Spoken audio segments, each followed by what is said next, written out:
Welcome to the Global Discussion, a discussion with creatives, leaders, and thinkers. My name is Simon Hodgkins, and today I'm really delighted to be joined by Kim Mackenzie-Doyle. Kim, you're very welcome to the show. Before we get into our conversation today, let's get you to introduce yourself to our international audience. Tell us a little bit about Kim and the work that you're involved in. So over to you, Kim. Thanks, Simon. Hi, everyone. I'm Kim. I am Instigator and CEO of The Big Idea. I prefer Instigator because I like to be a little bit of a fire starter. I don't know if you remember that song, Simon, but really, I guess my story starts back when I was about 3 years old. I experienced quite a bad burn on my shoulder, and my parents were given a really tough choice of either a skin graft or to tie me to a cot for 3 months, which is, not easy for anyone. They were really advised to go with the latter. So one of my earliest memories is actually looking at a roof and being very restrained. And unfortunately, during those 3 months, I regressed. I lost speech. I missed milestones. I tried to bite everybody that came near me because I just didn't understand what was happening, understandably, except for a really good-looking American doctor. So I had amazing taste at a really young age. But, through that experience, or after that experience, sorry, when I was kind of let loose, I became like a little Tasmanian devil. So I was just absolutely wild. I could not sit down for more than 2 seconds. I just wanted to go. So school for me was a living nightmare. I found it really, really tough to sit down in any situation. And I actually climbed out of a school window down a drain pipe on the second floor twice. So I was that child that parents talked about and like, oh God. But I eventually found my way into secondary school, but there was zero academic expectations for me. So I found it really tough to learn in a normal environment. And my guidance counselor actually told me to marry well. Jokingly, I hope, because I did marry well. But that's an aside. But I found that whole kind of sitting, rote learning extremely tough. But I found my way into college and studied industrial design. And that was an exceptional basis for me to kind of really put my kind of busy hands to good use. And I learned a set of problem solving skills that kind of really elevated me beyond absolute all expectations. So I managed to get into industry. So it's a tough, I guess, career, especially for women. As I think that when I was in the workplace, it was only 5% of women in industrial design. So it's kind of designed for mass manufacture. And I really understood this potential set of skills, the power of it. So it had a huge potential to affect massive change for companies. It made them millions and billions, and it could really solve any type of problem. But it was that particular set of skills.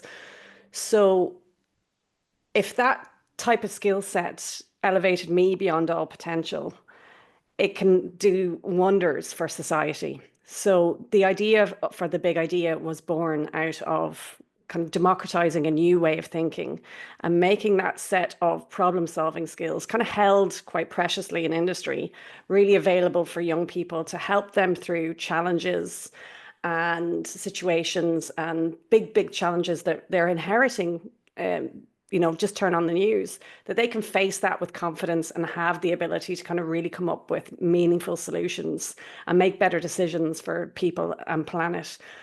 So that kind of brings me on to The Big Idea. So we're 5 years, we're a non-profit, and we have developed a edtech platform that helps young people go through 25 workshops facilitated by teachers, but they're also mentored through those workshops by industry professionals who coach them and advise, unlocking that industry knowledge to help really boost young people's confidence and give them that encouragement to kind of go a little bit further in their growth and development. So it's really exciting. We've worked with about 10,000 students to date right across Ireland, and we're in Northern Ireland as well. So we're 5 years old, which is amazing. And I think actually, if you're in a nonprofit, they should be measured by dog years because it's so much more challenging, I believe, because we have, in effect, two bottom lines. We have obviously the impact numbers that we want to achieve and the difference that we want to make in society, but also, somebody has to pay, so we have to kind of keep that kind of business side going, because we really want to keep the programs free and accessible. For me, that's really important. We have four programs. We have transition year, and we work 15 to 19-year-olds. We have LCA, which is Leaving Cert Applied, our Northern Ireland programs, and Youth Reach, which is an outside of school program for school refusers or people who are returning to education, which is a fabulous program. And for me, even in regular schools and mainstream schools, there's still disadvantaged young people who might not be able to access a paid program. So we're really passionate about keeping the programs free and accessible, because we can see the difference that it's making on the ground, which I think can really kind of move the dial for our country. Well, thank you for sharing that. And I mean, what an incredible journey when you talked about, that childhood experience and, to where you are today as, and I quote, an instigator or a fire starter, maybe not quite a twisted fire starter, but somebody who's definitely driving big ideas. And when you started that business 5 years ago, Kim, what was the thinking back then? Was it a passion, or was it something you had to do? Did you see a gap? What led to you saying, do you know what? I need to do something here? I think, well, there's a few different angles to that, I guess, personally and professionally. I think personally, I'm a mother, and my kids are in the school system, and then you really kind of understand it's the same system for so many different types of brains and personalities. So it's how can everybody succeed? It's really tough. And the education system's a slow moving boat. How can it keep up with all the changes in industry and society when you just turn on the news and there's another crisis? So what we really want to do is have this kind of agile intervention that can keep up with the nature of the challenges in today's society and really help prepare young people. I had a recent diagnosis of ADHD, which really kind of explained an awful lot for me, because I can walk through walls on some days and I make anything happen, and then others there's a fly that goes past and I am gone with the fly. So I can be very easily distracted. And I think that I was really like that in school. So rote learning is extremely tough, but if there's something I'm passionate about, nothing can stop me. So with all of that in mind, it's having the awareness of all the different types of learning styles and abilities and what we can bring through my experience in industry to the education system, so we can really help boost it and affect young people's kind of learnings and choices and skills, so they can really help them prepare. And I do think we have an amazing opportunity to link industry and education and develop this almost mass collaboration, or a vehicle for mass collaboration, because that's the only thing that can really drive mass change. Because the problems are so big and so universal, and the world's a scary place at the moment. If good people don't do, then what will happen? It's a big fat question mark. It's a really important question, because as you were talking, I was thinking about the younger generation coming through. I know you work a lot with transition year, for example, which is a very popular year in a lot of the Irish educational background. Some countries don't have a transition year, obviously. But I was thinking about children of a certain age going through a global pandemic. Mm. I mean, that was incredible. As you say, the changing world, the news headlines every day, and of course, the onslaught of social media that they're bombarded to. So the big idea, I think, is an area that really helps, supports, and helps them to grow ultimately and to succeed. Is such a wonderful story to hear.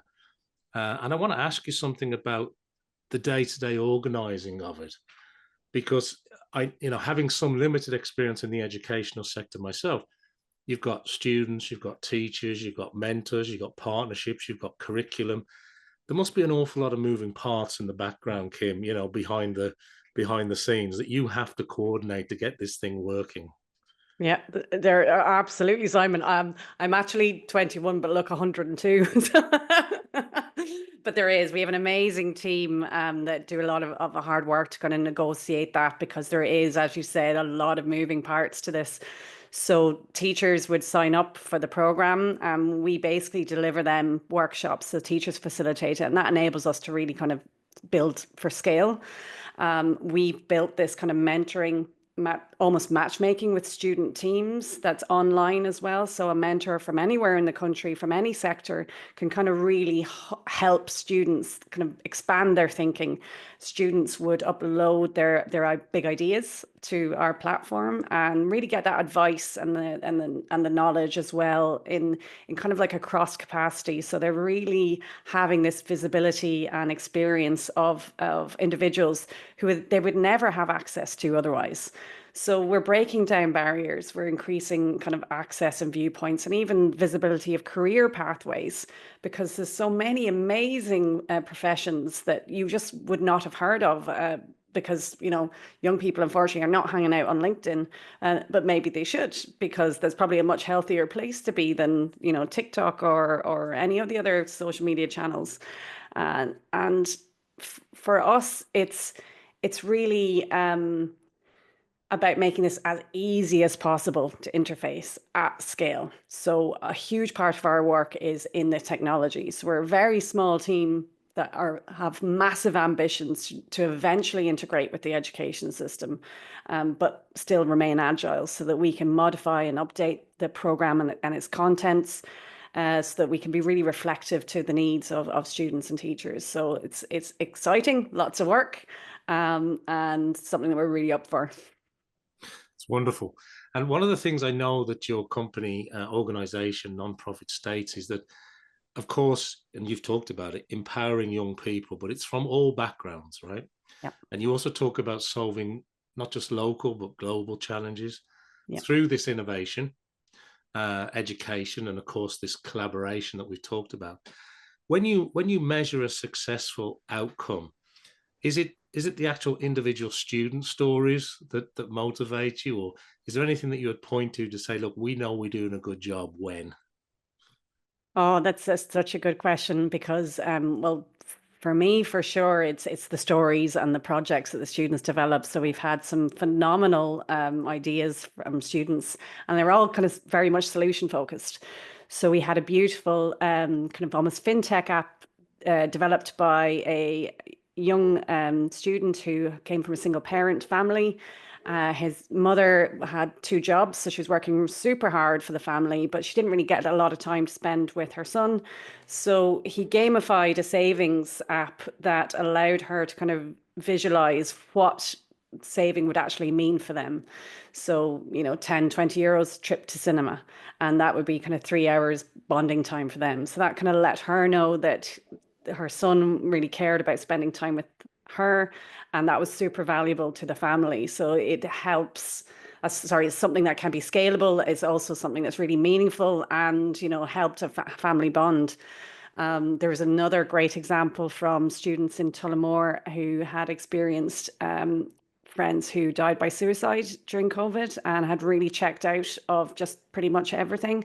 And they developed a mental health service by young people for young people. And that really helped them to work through the challenges that they faced and really become closer. And they came on national radio to talk about their project, and it really helped them communicate and learn new things and have a vision and dreams. And we have a beautiful case study. And for anybody who wants to kind of see some more of the student projects, please check out our website, because it's amazing when you hear it from the young people and the changes that's happened in their perspectives. Highly recommended. And yeah, it's great when you see those stories, but actually coming to life in real life, making a difference for Yeah. people. So thank you for sharing those examples. Now, look, I know you're busy because not only have you got the big idea, but you've been the president of the Institute of Designers in Ireland. You're sitting on the board. You're involved in lots of different areas. But I want to ask you about when you think about how you go about planning, what's on your horizon, what's on the roadmap for Kim and the Big Idea team over the next 6 to 12 months? What are you thinking about? For us, we really need to kind of redevelop the tech. So it's kind of phase two of the tech to really enable us to scale. So we've worked wildly, boldly with a patch system for quite a while. But that's becoming a barrier now to growth. So that's definitely a big focus this year. Definitely finances for me, with my CEO hat, we have to have a good financial runway to kind of help maintain these programs and keep them free and to grow them. And that can be tough as a nonprofit because, you're chasing competitive grants and fundraising. We're actually in the process of applying to become a charity. So that's a really big thing for us. So we're hoping that won't take too long to get through the system. And I think that will really help us work with bigger partners and, have more industry collaboration, which is really exciting. So there would be the big things. And then personally is to kind of maintain time for Kim. So I started rowing in October, Simon, which is amazing. So I really want to kind of keep that up. So yeah, that's definitely a passion project. And where are you rowing? Is it a rowing club? Is it out on the waterways here, or what are you doing? Big shout out to Carlo Rowing Club and the recreational group. I haven't turned pro just yet. Well, that's great, and a great bit of Kim time, as you said, right? Great place to think and to focus on maybe something else for a little while. That always helps us being creative. Yeah, Um, absolutely. Kim, we're sort of coming towards the end of our time here together, but I want to squeeze in a couple of questions. I want to ask you about any sort of parting thoughts, any advice you have for anybody who's listening today or watching our episode. And secondly, and really importantly, of course, if people want to reach out and connect with you, get in touch with the Big Idea and all the great work that you're doing, where should we point them to? So starting from the latter, if you want to get in touch with me, I'm on LinkedIn. I love LinkedIn. It's amazing. And please check out bigidea.ie if you'd like more information on what we do. I'd love to kind of have an ask as well if people would like to support us and our work and help keep our programs free and accessible to young people. We'd love to hear from you. So whether or not you're a corporate or an individual, you can reach out with us, reach out to us through the website. All our details are there, or to me directly on LinkedIn. We need partnerships, we need mentors to keep this program alive. So we'd love to hear from you. Oh, that's a really nice and lovely place for us to end this episode, Kim. I want to thank everybody who's watching or listening to us around the world. I'm going to ask them to like, follow, subscribe to everything I need them to do to help support the global discussion. And of course, to go and check out all the great work that Kim and the team at the Big Idea are doing. Do get in touch. And if you can support or know somebody that can support, let them know about the Big Idea. And all that remains for me is to say thank you, Kim, for being here with me today. And I hope that people will join me back here for some more discussions with creatives, leaders, and thinkers just like Kim. But Kim, it's been a real pleasure to talk to you today. Thank you. Thanks so much, Simon.